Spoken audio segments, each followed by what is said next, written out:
మీకు ఒక విషయం చెప్పాలండి. మా మావయ్య గారు నాది ఒక ఫోటో దాచుకున్నారు.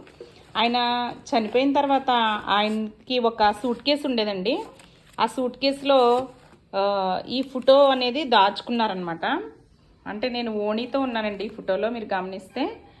ఈ ఫోటో ఆయన సూట్ కేసులో ఉందంటండి. ఆయన ఎంత పదిలంగా దాచుకున్నారో, మరి ఎప్పుడు తీసుకున్నారో నాకు తెలియదండి అసలు.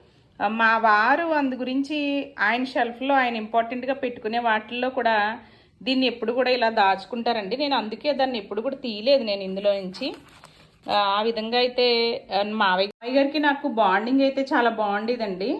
అసలు అంటే ఇప్పుడు దగ్గర సంబంధం కదండి మాది. చిన్నప్పటి నుంచి కూడా నన్ను ఎరమ్మ ఎరమ్మ అని పిలిచేవారండి.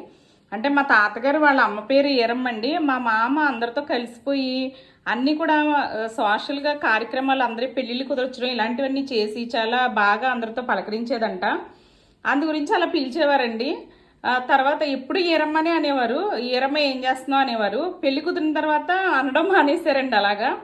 తర్వాత ఆయన ఇలా దాచుకోవడం అనేది ఒక ఎమోషన్ కదండి ఇది. అందుకే మా వారు కూడా ఈ ఫోటోని ఎప్పుడు కూడా అందులోంచి తీసి మళ్ళీ ఆయన షెల్ఫ్లో పెట్టుకున్నారు.